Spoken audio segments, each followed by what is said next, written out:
Hello, you're once again listening to The Booking Club, the podcast that brings you today's leading authors and commentators from a table at their favourite places to eat and drink. I'm your host, Jack Aldane. On this episode, I'm going to be speaking to journalist and author Will Storr about the status game, on human life and how to play it.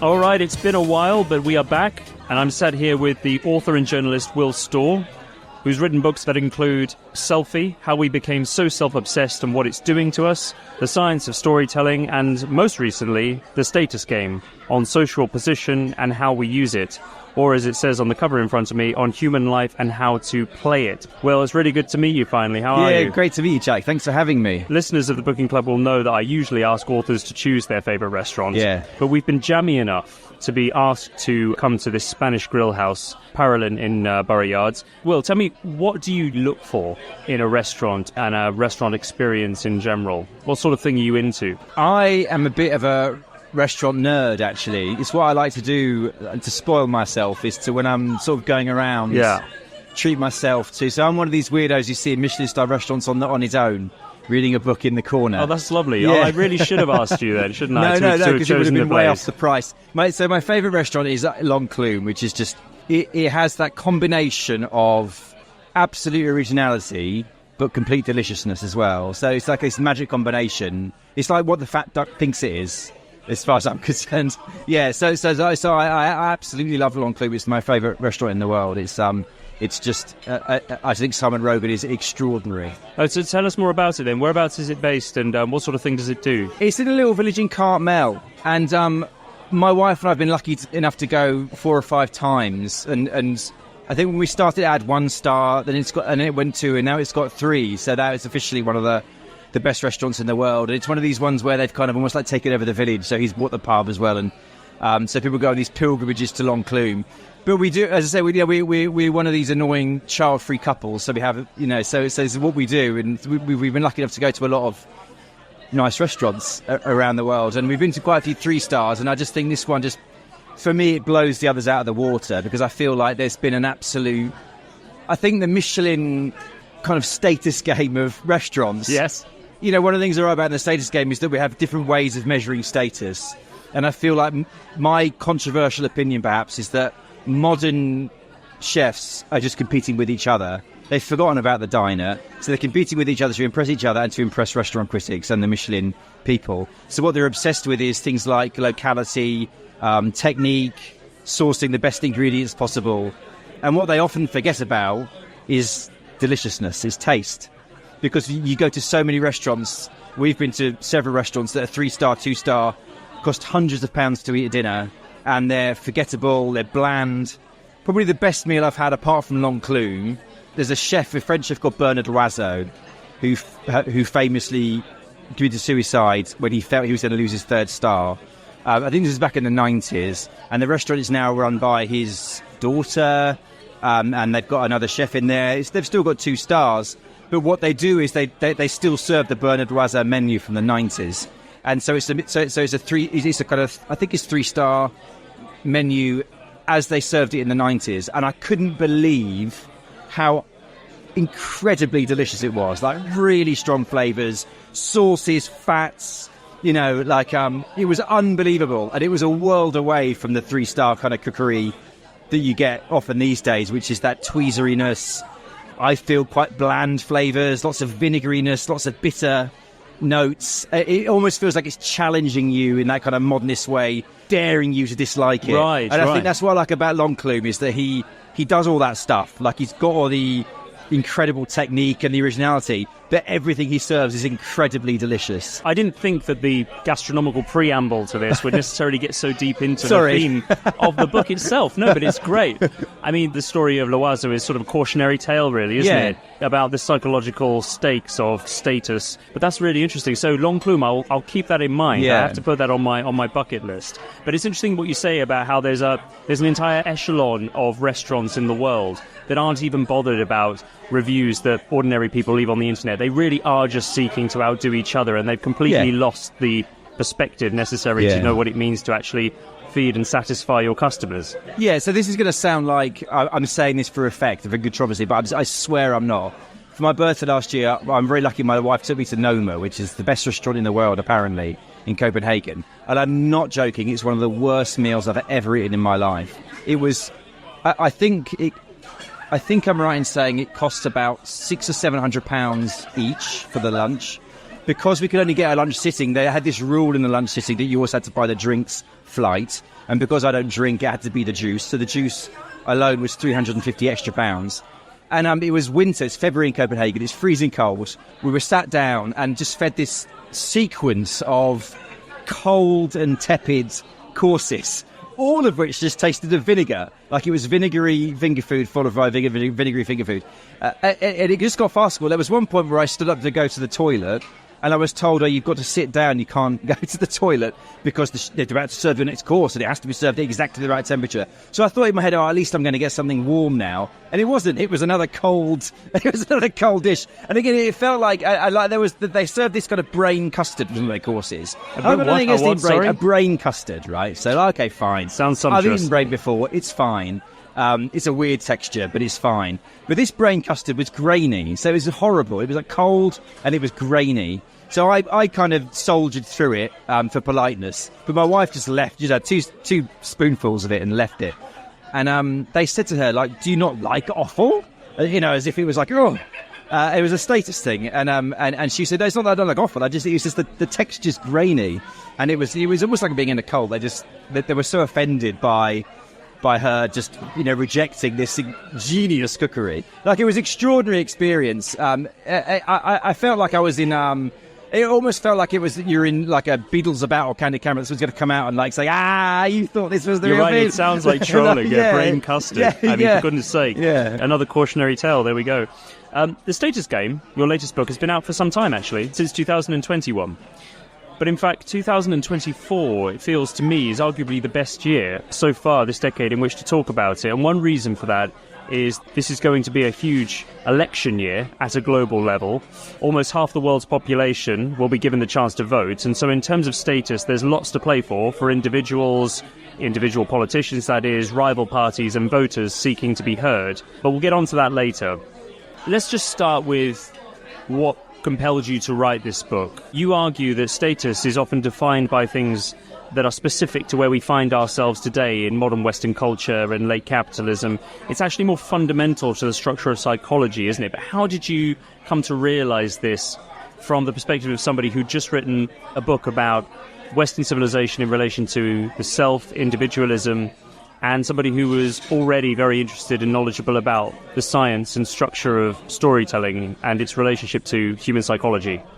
Well, what got me thinking about it was when I was researching Selfie, I interviewed a very brilliant psychologist called Professor Bruce Hood, who's at the University of Bristol, who's also an author. And I interviewed him, and he just had this commentary in the interview where he said, why do we do the things that we do? Once we've got enough to survive, it's all about, he didn't use the word status, he used the word validation. And my immediate response emotionally was like, that's such a cynical rubbish, like that's cynical and reductive. But when I thought about it, I just thought, he's got a point. That actually, when I think about it, that feels true. And then over the next few years, what happened was I started seeing some of the latest psychological research that was coming out. And there was one particular review of the literature which concluded that the pursuit of status was fundamental. And that's across gender, class, culture, all over the world. It's universal. The status is this thing that we all need to be happy, to feel well.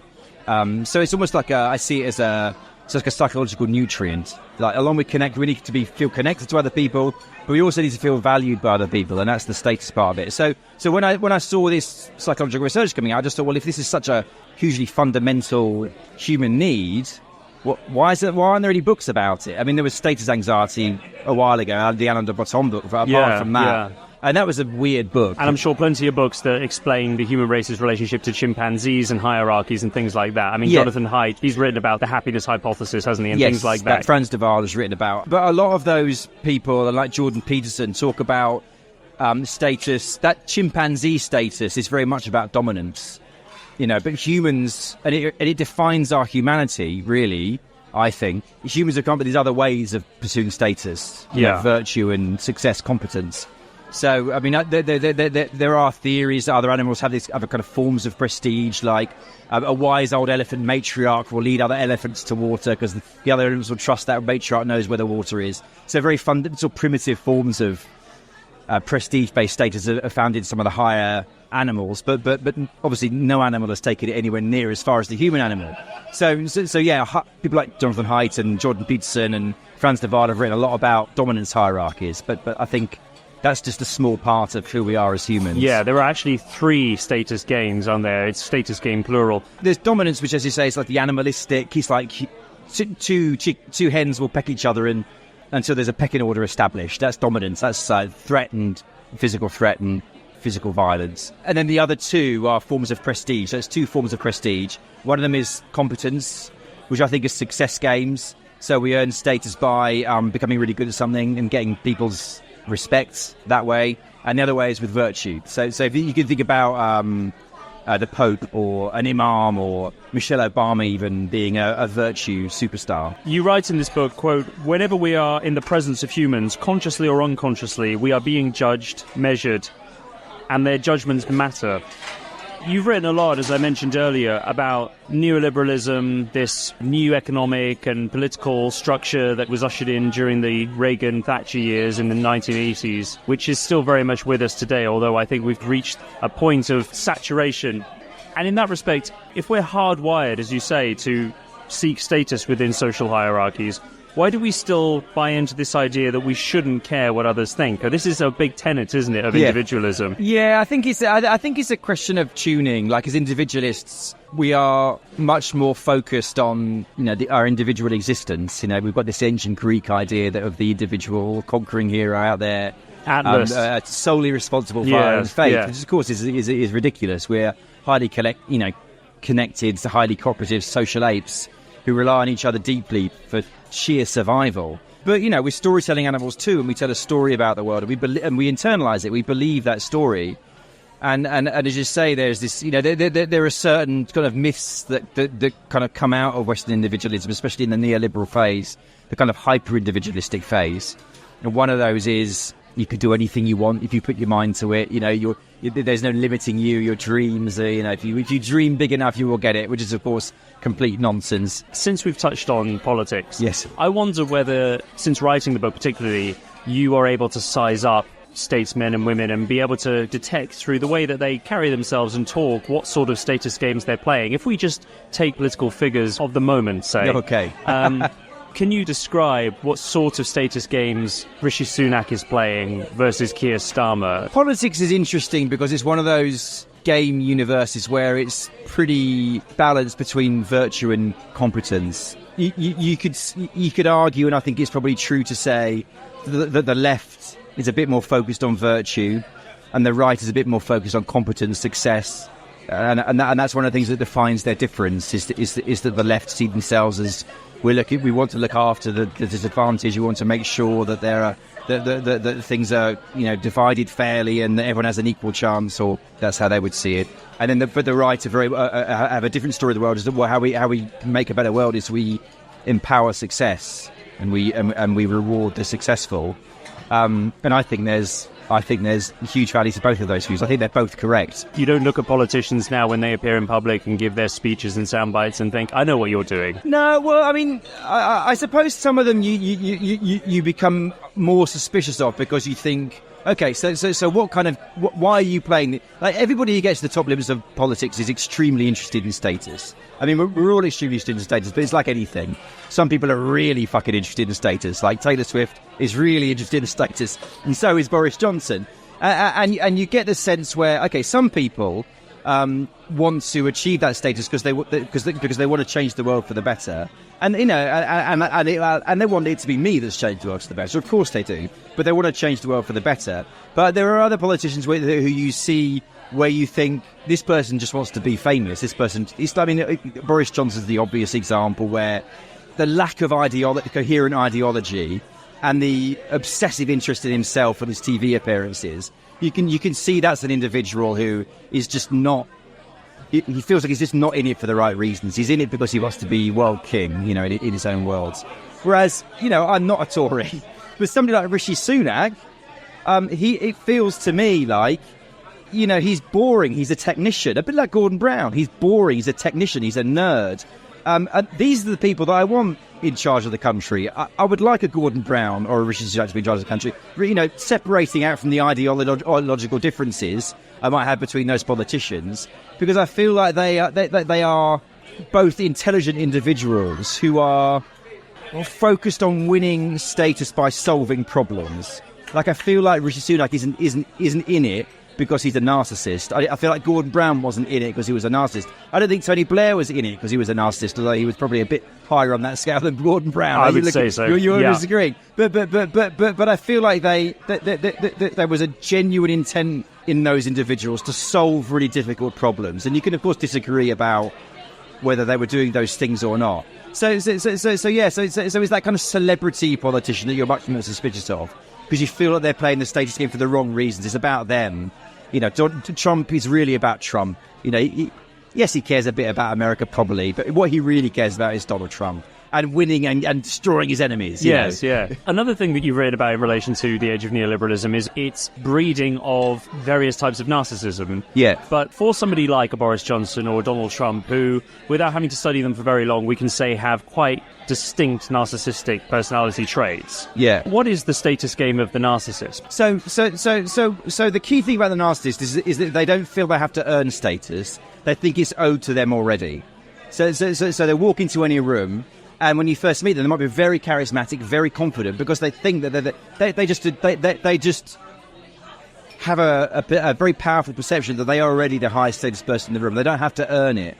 And in a healthy human being, and that's most of us, we understand how the human game works. You have to earn your value in the world. And when you earn your value in the world, people reward you with status. Status is a gift from other people. Or we have experiences where we think we're a big shot and we're taken down a peg. Yes. And it's painful, It's but we really recover painful. from that. Yeah. The narcissist, however, I mean, you know more about this than I do, so I'm going to let you fill in the blanks there. Yeah, so I've got a chapter in the status game about the most dangerous people in the world. And so my analysis of the most dangerous people in the world, they're male, they're narcissistic, and they're humiliated. Male because men use violence more in dominance. Women do dominance too, but it tends to be about reputation destruction.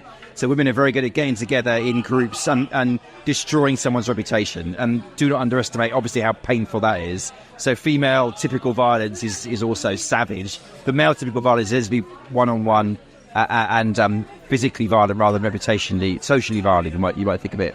So there are several examples in the book. I talk about the Unabomber, Ted Kaczynski, was a narcissistic individual, but who had been tortured and humiliated in order to get there. Yes, the spree killer Ed Kemper, and the spree killer Elliot Rogers, and so all of those people were very narcissistic. All those people were humiliated. And what the humiliated narcissist tends to do is to kind of turn around the source of their humiliation and destroy it. So with Ed Kemper, his mother always told him, his mother was incredibly abusive and violent, and he's always she used to work at university and said, none of these co-ed girls would ever go anywhere near someone like you. You're disgusting, you're disgraceful. And she'd lock him in the basement. He became the co-ed killer. He'd go around, killing females. Well, we started with his mother. He cut her head off, and then he got his females. Ted Kaczynski was humiliated at university. I think it was Harvard. He was involved in some horrific experiments that were looking at harsh interrogation techniques. And so what they got Kaczynski to do was he spent weeks, I think it might have been months, writing endless essays about his most personal thoughts and feelings and wishes and fears and worries, writing about masturbation, things like this, so deeply, deeply personal stuff. And then one day he was sent to a room, arc lights were shone in his eyes, and a panel of adults went through all of his writings and just humiliated him. This happened again and again and again and again. And his brother said, he came back from university, he wasn't the same person. And what does the UN in UNAWAMA stand for? Universities. He decided that these intellectual elite, this technocratic kind of highly educated elite were ruining the world, and decided to destroy them. Elliot Rogers was somebody that was incredibly narcissistic, and he lived a fairly ordinary life until he became adolescent, and he was not particularly tall and not particularly attractive to women, and became obsessed with the fact that no women would go anywhere near him, and he became obsessed with the kind of jock, in inverted commas, men that they would prefer to date, the handsome football types.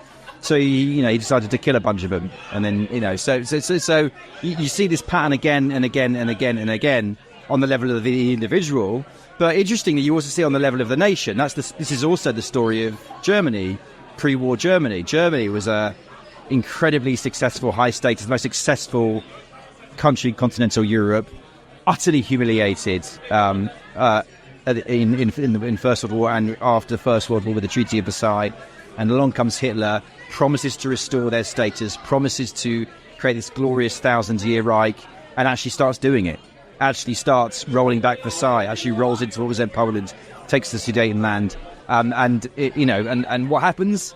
People go mad for him. They love him because he said, I'm going to restore our status, and he did exactly that. So that's what I thought was fascinating, was this link between the narcissistic individual and the narcissistic nation, and how when we feel entitled to status and we feel that somebody is unfairly robbing us of that status, we become extremely dangerous as animals. I lived in China for 3 years between 2010 and 2013. Wow. And learning more about the history of China and, of course, the years of humiliation that still stick very much as a thorn in the side of that country, you see, again, a sort of a prevalent feeling of lost time and a lot of lost status to make up for now, for another time, as I say. The storytelling about humiliation is always very interesting and very dangerous, and that's why it's so dangerous with us in the West, trying to control the Taiwan situation, because the moment that China feels humiliated, the moment that China feels that the West is stopping them doing that, this is the true. moment they're going to do it. Absolutely, yeah. I mean, during those relatively peaceful years, a film called Flowers of War was released. It was a very evocative and very tragic and romantic telling of the Japanese invasion. And a friend of mine said he went to the cinema with his girlfriend to watch it. His girlfriend was Chinese, and she would be standing up along with many other members of an audience in an ordinary sort of cinema theatre at various intervals throughout the film to shout at the screen, "You Japanese fucking bastards!" Oh my God. And then they'd sit down and watch it more. And then every time there was a violent scene, she'd stand up again and, "Japanese fucking bastards!" That's one of the key things, is that we get status from our groups, so when our group loses status, we lose status. And you see it most obviously, I mean, that example that you just said is a great example. But, in the football grounds, people, mostly men, really do attach their status to how their team does. And it's we lost, we won. It's part of me. So yeah, and that's the game. So if we're nationalistic, part of our identity, part of our personal status is wired into the status of our country. So we're going to feel it personally when we watch that film about the Japanese doing the horrific things that the Japanese did. Should we get stuck into these Padron peppers here before great. They get cold? So we've talked about some political figures and the status games that they may or may not be playing, the sort of personality types that emerge in politics just by dint of the sort of resolve you need to climb the greasy pole.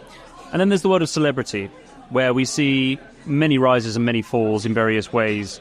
It always struck me reading this book that this came out a year before the infamous Will Smith slap at the Oscars. A really marvellous case study of the status game, because in one night, it seems, this man, who I, by the way, grew up watching and admiring very much, both as a musician and in movies, finally won this great status in the Oscar. And in the same night, made himself a pariah of the movie world. When I think about the slap, it reminds me about almost one of the sort of comforts of the status game. Really, is that when you're relatively low in status compared to these famous people, you can be, look at them with envy. People look at people like Elon Musk with envy, and people Taylor Swift with envy. But actually, just because they've got extremely high status, it doesn't mean they're immune to the same status anxiety that the rest of us have. In actual fact, that they are more tortured by status anxiety than any of us, because they've got partly because they've got so much to lose, but also because look who they're competing with. Like, we don't compete, we don't play status games with everybody in the world. If we were all comparing ourselves to the King of Thailand, we'd all have a nervous breakdown tomorrow. We compare ourselves to our peers, and that's the healthy way of doing things. And you compare yourself at work to the people around you, and you hopefully want to strive to do better than this person and that person, and win the promotion or achieve the goal. And that's how things should work. But when you're Taylor Swift, you're competing with the biggest and most talented musicians in the world. When you're Will Smith, you're competing with the most famous actors, the most brilliant comics in the world. And so that is a high-pressure environment. I remember when I was a journalist interviewing Helen Mirren, she was talking about how tired she was. And I said, well, why don't you just take a year off? And she said, I can't take a year off. And I said, well, I can't take a year off. She said, everyone will just forget about me. And I was like, Helen Mirren, they're not going to forget about you. But she genuinely thought, if I take 1 year off and enjoy my life, they'll forget about me. You could see the fear in her eyes. This is this icon, this incredibly talented and successful woman. And that really struck me too, because you could see the humanity in her, the vulnerability in her. This incredibly successful woman. I can't take the name Helen Mirren won't mean anything in a year. It's incredible, and you isn't it? see that in that Will Smith moment where he felt humiliated in that moment, and to such a degree that he, as you say, he's ruined his career by that act of kind of petulant violence on the stage of Chris Rock. It's an extraordinary moment. I mean, I said this to all my friends after it happened, and the reason I bring it up is because truly, growing up in the 90s, this is one of the coolest men I thought ever walked the planet. And yet, in one clip, it just seems to me that he'd fallen from grace and actually had become kind of the least cool guy on the planet. And there's also the context, of course, that this was also involving jokes about his partner, Jada Pinkett Smith, his wife, and there was a humiliation there with her having an affair with, I think he was their child's friend or something. So that was a moment of presumably great humiliation for Will Smith when she interviewed him about that on her podcast. So you can only speculate, of course, but I don't. In terms of status, it was as you say, it was the greatest night of his life. He'd won an Academy Award, but also clearly was experiencing a huge amount of status anxiety in his life generally at that time, and it was so much that he lost control of himself at the worst possible moment. You argue that the more status we accrue in life, the better everything generally gets for us. People with higher status live longer. Yeah. And yet, at the same time, you illustrate the fact that we are hardwired never to feel satisfied with our current level of status, no matter how high we rise. Yeah. So the more status we get, the better our conditions of life get. So the better able we are to survive and reproduce. So in the tribes in which we evolved, the higher status you are in the tribe, you get safer sleeping sites, more food, better food. Yes. Greater access to your choice of mates. So it's directly plugged into survival and reproduction status, and that in the modern world that maps out as really wealth, like the higher status we get, and the better everybody else treats us. But this also does work on a biological level. Like there are these famous studies by Dr. Michael Marmot, who went into the British Civil Service and looked at the health outcomes in the hierarchy of the status game of the civil service, and found that basically the higher you were in the pecking order, the lower your mortality. And this was separate to any other confounding factors like lifestyle, health, or that kind of thing. It was purely about status, and the differences were huge. Like the difference between the top and the bottom. If you were a middle-aged person, you were 4 times more likely to die an early death if you're at the bottom than you're at the top. So it's quite extraordinary, and the logic is that subconsciously we're always looking at our level of status, and if we feel relatively low in status, or if our status is precarious, then the body puts us into this kind of fight or flight state, which we're not supposed to be in for long periods of time. And if we are in it for long periods of time, we can become more vulnerable to getting heart problems, Alzheimer's, cancer, a whole raft of conditions. And it's exactly the same with loneliness. If we're disconnected, the same thing happens. Information goes up, antiviral response goes down.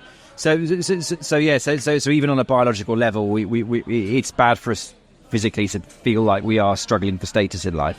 Seen through the prism of biology, that may well be true. On the other hand, there were too few people telling the king of rock and roll not to eat peanut butter, banana and bacon sandwiches, weren't there? Yeah. So I think high status people also then get surrounded by people who indulge their worst vices. Super high status people, yeah. I mean, people are on that level, definitely. And I also think, I don't know this from the perspective of the data. I haven't seen any scientific work on this, but it seems to me self-evident that we are not, evolutionarily speaking, humans are not designed to experience very high status. Our tribal groups were egalitarian in big inverted commas, egalitarian relatively speaking, not completely, and not because we all wanted to be communists. We didn't care about status, because everybody cared about status a huge amount and were making sure nobody, got too big for their boots. So in the tribes in which we evolved, you just weren't allowed to experience very high status.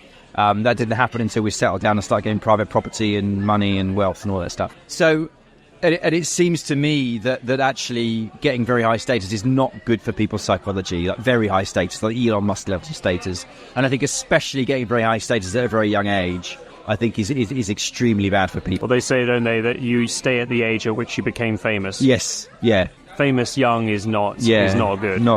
Not good. There's a quote in the book that struck me as very plausible but worrying, which is where you write, "Never believe groups who claim that they just want equality with their rivals. No matter what they say, no matter what they believe, they don't.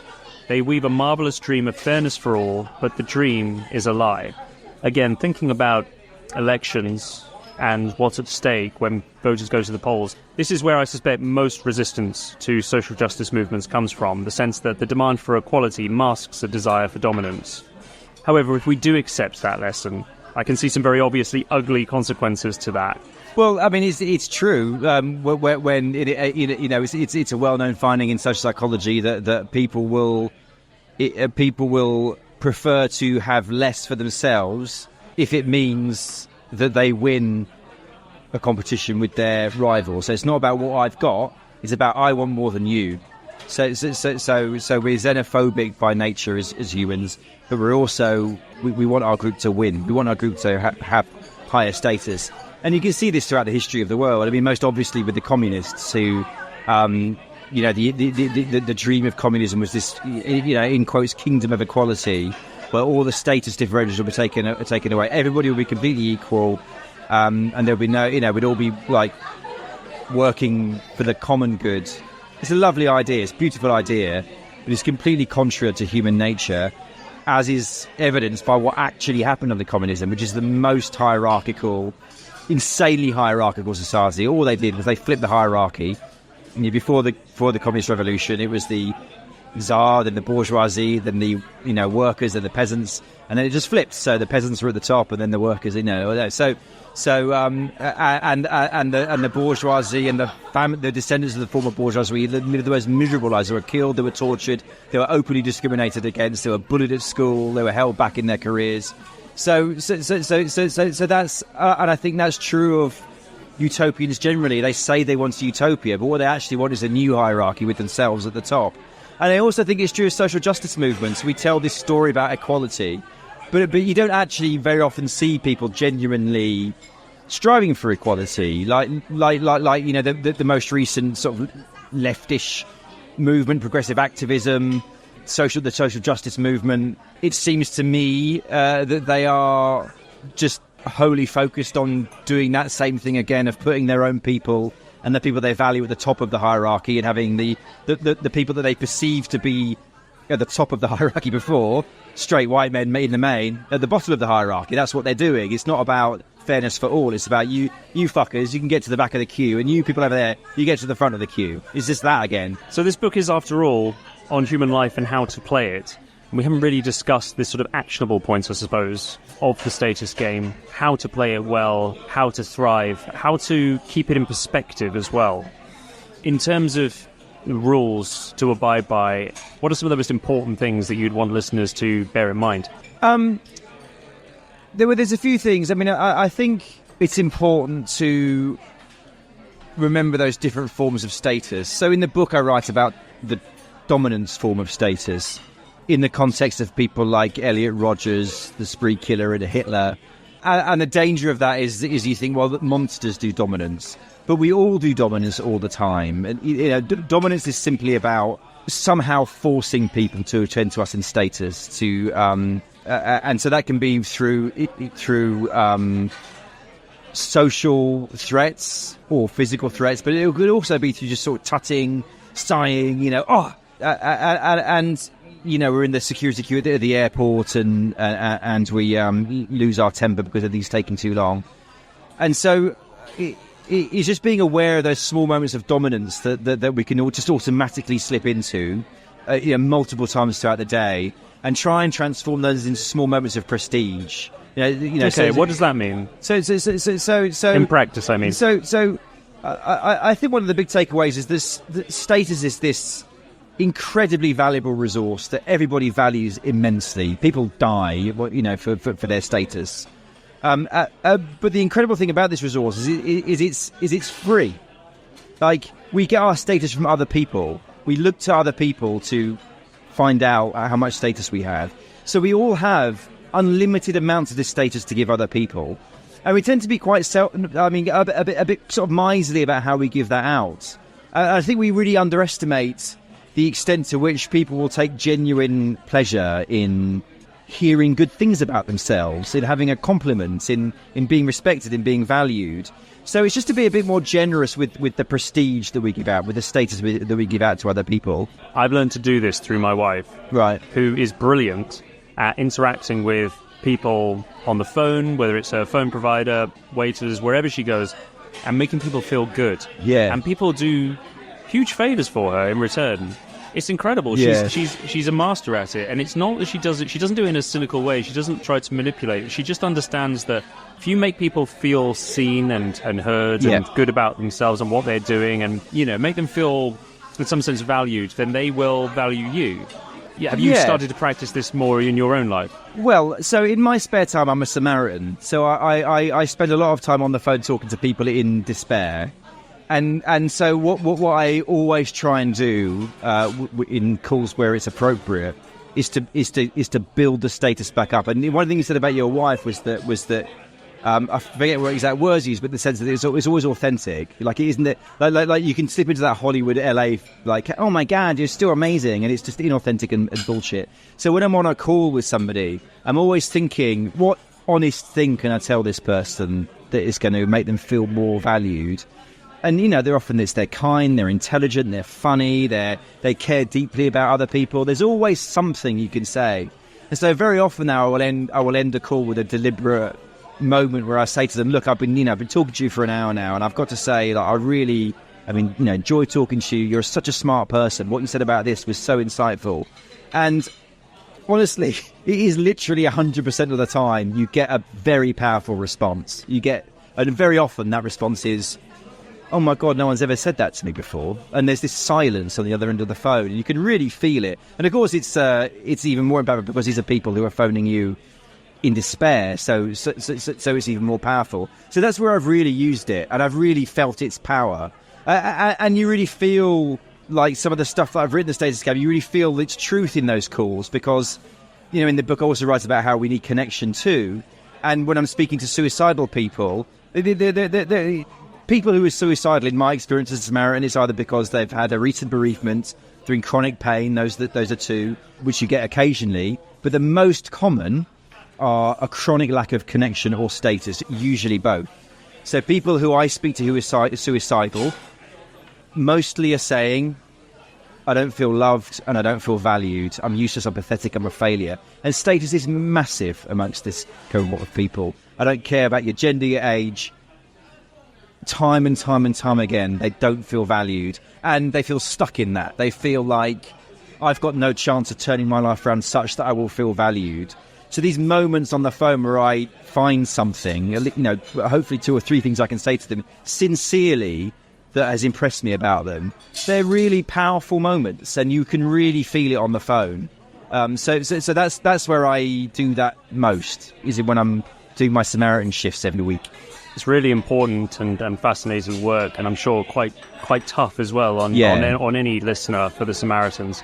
I've heard you talk about it, in fact, before, and I know that it's arisen, that voluntary work, out of a sense of you needing to seek another status game in your own life as a writer, which is a very isolated occupation, obviously. Yeah. Well, I mean, so when I talked about it before, the reason I decided to do it was because of status, and I felt like, I live a purely selfish life. I don't have children. I just work, But actually, how it's turned out in practice is that I don't actually feel. There are occasions when you have a very powerful call, when you really feel that you've made a difference, and of course you drive home feeling good about yourself, and that's as it should be. But actually, the bigger gift in the Samaritans has been connection. Like it's been being able to have extremely profound conversations with somebody else, on often the worst nights of their life. And they're really interesting conversations because they're very strict rules of marriage. You're not allowed to talk about yourself at all. You're not there, obviously, to talk about yourself. You're not allowed to give advice, So it's a very one-sided conversation. It's all about them, as it should be. But still, somehow, the calls only succeed if you manage to create a very powerful emotional connection with that person.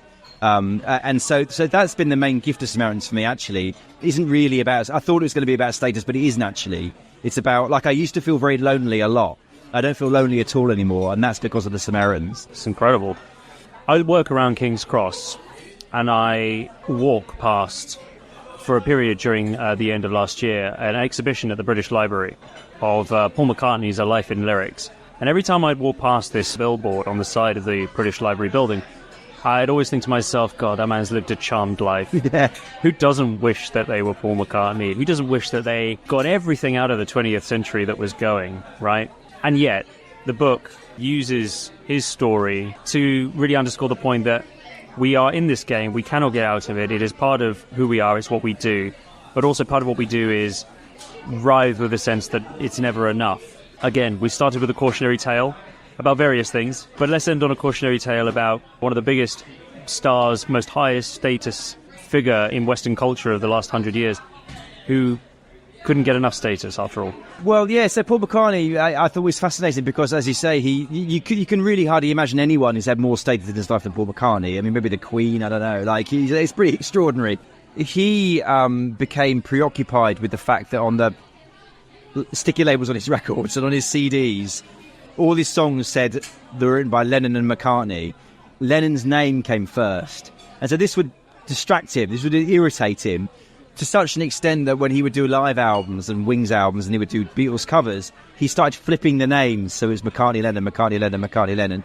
And it ended up with some conflict with Yoko Ono because she obviously was defending John's memory somehow because she wanted his name first. And I just thought that was just so fascinating because the Lennon-McCartney thing is something that nobody really thinks about. Everyone knows they both wrote the songs. Everyone knows they're both kind of equal geniuses, or some prefer one, some prefer the other. But nobody ever thought that Lennon was better because his name came first, really. But in McCartney's head, that was a thing, and to such an extent that he was thinking about it for years and doing all this stuff to try and rectify it. I think there was even meetings with the rest of the band. He was trying to get them to agree. Can we flip the names? Can we alternate it sometime? And Yoko again being the one that wouldn't allow that. And I just think it is a cautionary tale because it just shows you that we can get. I think the way to think about it is that the brain, the subconscious mind, is this game player. It's constantly playing the status game. It's constantly finding things like the order of the names to get preoccupied about. But the conscious part of the brain is a storyteller, and it will always tell you a story that justifies the status play in a way that makes you virtuous. And often it's bullshit. Often we get hung up on this stuff, and it's just bullshit. Like, Paul McCartney created a lot of strife for himself.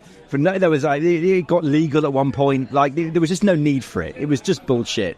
And I think that's the one of the big things to sort of take away. Really, is that sometimes it will really matter. Sometimes we'll have a challenge to our status and it'll be worth fighting for. But very often it just isn't. Like road rage is an obvious example. Road rage is almost always about status. It's you're feeling a bit chippy. And, someone's done something on the road that's made you feel a little bit less than. And it's pathetic. It's ridiculous. And I'm a great believer in the idea of bringing the unconscious conscious. And I think the power of understanding the psychology of status is seeing that in our own behaviour every day. And sometimes, go with it because you feel this is an important, you need to defend your reputation. But very often it's like, it actually doesn't matter. You're actually just being a bit of a dick. Pick your battles, pick your games. Exactly, pick your games. All that money, all those accolades, all those awards, all that meditation, all that LSD, and yet the fact that Leonard's name came before his was enough to send all that spiritual awakening into chaos. Will Storr, thank you very much for coming to Parolin and dining with me this evening to talk about your book, The Status Game. It's been an absolute pleasure. No, thank you, Jack. Thanks for your amazing questions. I've had a really enjoyable conversation. Thank you.